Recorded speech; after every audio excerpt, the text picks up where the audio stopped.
Alrighty then, guys, gals, persons. It looks like we are up. Ha! Hey, so since we're up, you know what we're going to do. We are going to have more than just a little bit of fun. Okay. So, Crystal, I got a question on Facebook. Let me address a question.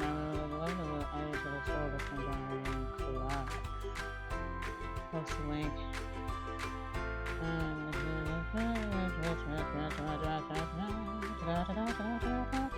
Yes, I've got a request. So there's a lot that's going on these days as far as like science at school and all that whatnot.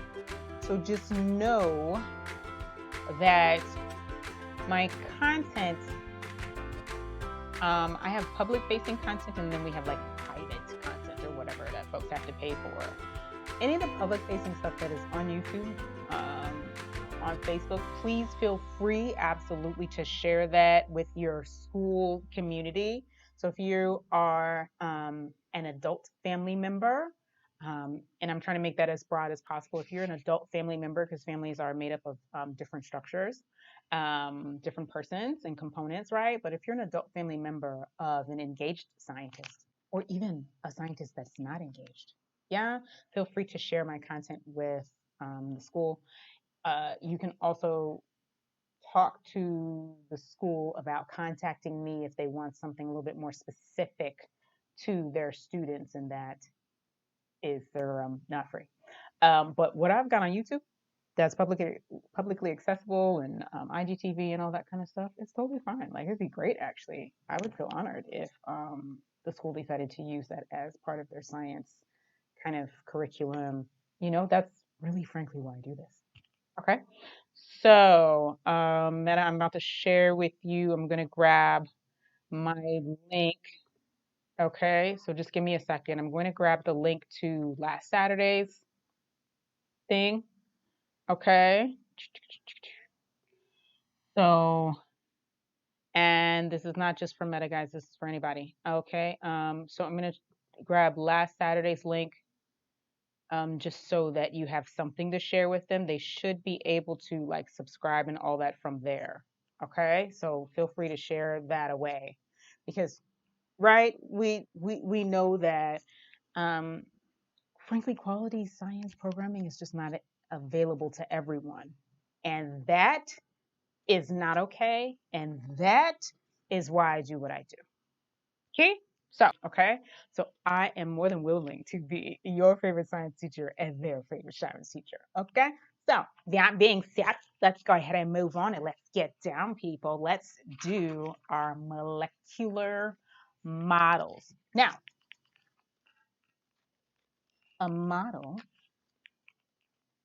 right? We know that a model in engineering and in science and all those types of things is something that helps us represent, helps us better comprehend, helps us better understand what's happening in a situation.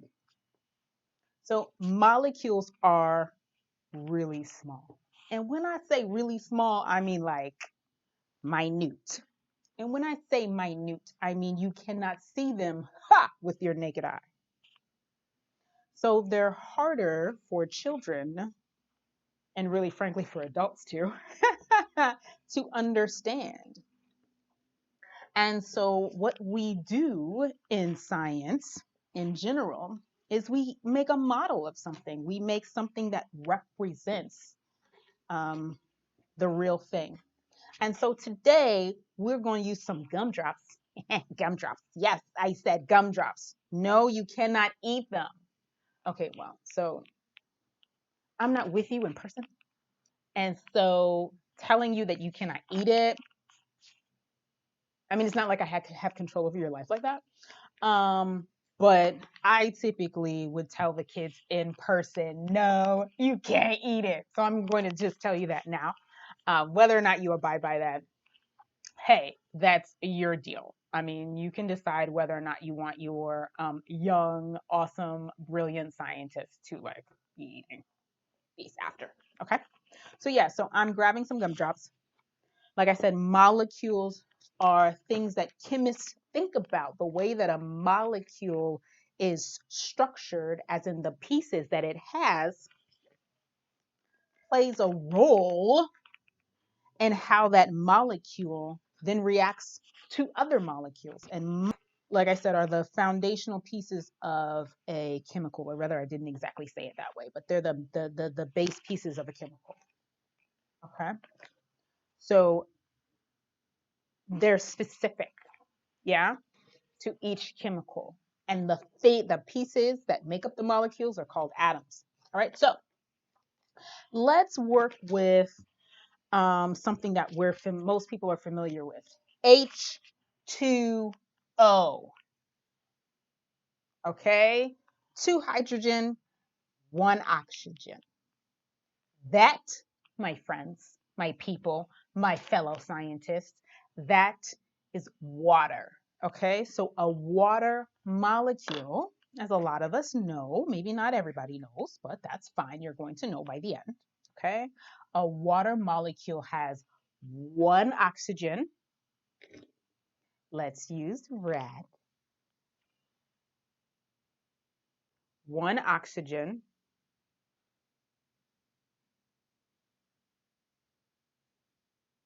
connected, and the things that connect an oxygen atom or any other atom to other atoms are bonds, okay? So this bond, you see it as a toothpick.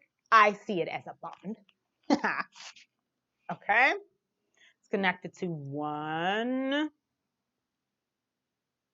Did you see what it did? It kind of tilted, and the real atom actually, the real molecule does that too.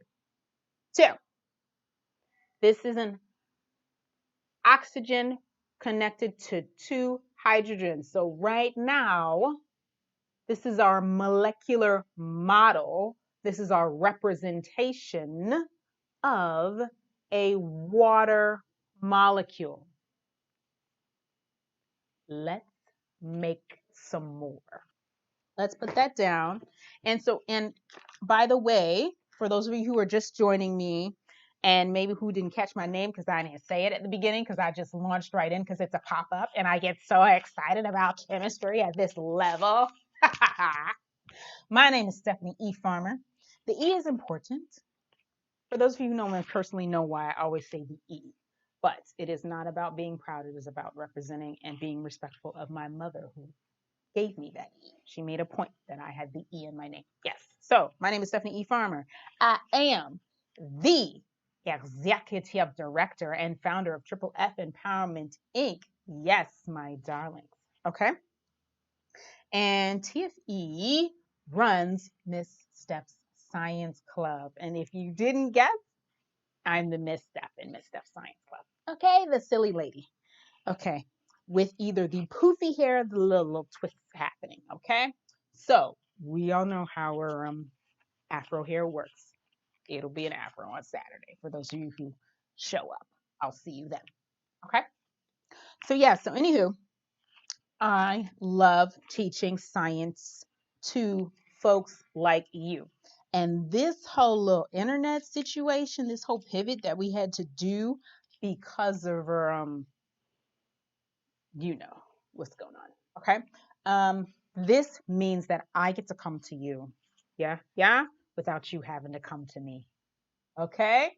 So yeah, for today's activity, we're using toothpicks, and no, I'm not using some kind of special fancy toothpick I got on Amazon. Absolutely not. Yeah, child, I got these from a little grocery store. That's a quick little walk for me. These I did have to order though. What is the deal with that? Why are gumdrops hard to get these days? What is that? Who is okay with that? Are y'all okay with that? I'm not. But yeah, we're doing molecular models today. I'm Miss Steph, and that's what we're doing today. We're using toothpicks and gumdrops. Okay. Now I'm looking at my notes because y'all know how I am. I like to be organized. I'm not about that disorganized life. I'm just not. Let's make a little CO2. Okay. I mean, it's a hard choice because we have so many things going on. But let's go with green today. Green. Let's grab the green for carbon. So we're going to make a CO2. 2. So now,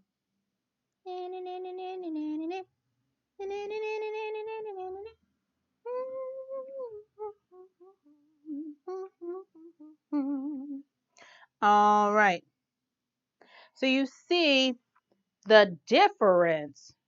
So this is another way, another benefit of making molecular models out of things like candy, is that scientists of all ages and all knowledge experiences can tell, right? You can see this is different from this, right? There's a difference. We're getting a chance to explore the difference. This is my CO2 molecule because I'm using green to represent my carbon atom, and I'm using red to represent my oxygen atom. And so if I know that, when I pick this one up, I can say, oh, this only has one oxygen atom, and this has 2 oxygen atoms to make up that molecule. All right. Let's go ahead and move on, and we're going to make a very simple carbohydrate. Carbohydrates. You hear about carbohydrates all the time. Like they're bad, they're good, whatever. Well, guess what? They appear and occur in various places. Carbohydrates, okay? Carbon and hydrogen. That's all that means. Okay? A carbohydrate has carbon and hydrogen in it. Okay? Now, we are making methane. I know, sounds dangerous. It sounds like we're doing something we're not supposed to be doing, but I promise it's okay. Okay.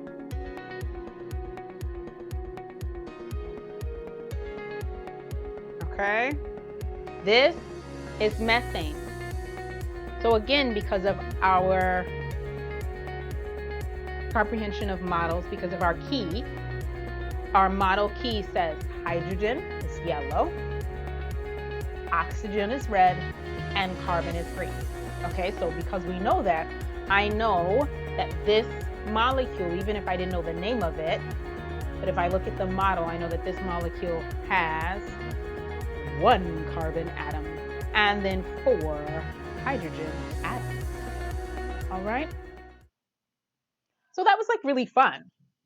And you can like play and make either real molecular models, as in real representations of true chemicals, or you can kind of just like make up chemicals and structures with your scientist of any age. This activity is for everybody.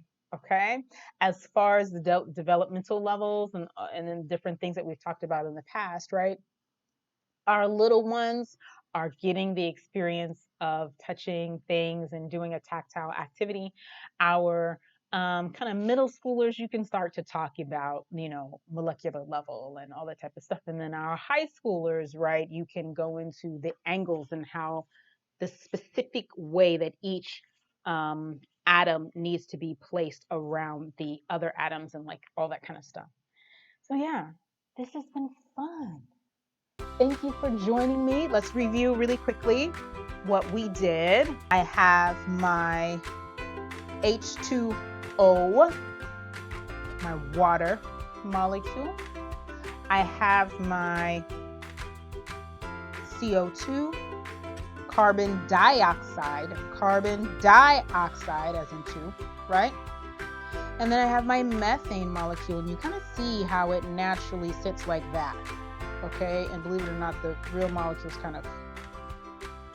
Thank you for watching the Midweek Science Club pop-up. I look forward to seeing you right here back on YouTube throughout the week, people. This content is available 24 hours a day. Subscribe now so that you don't miss anything.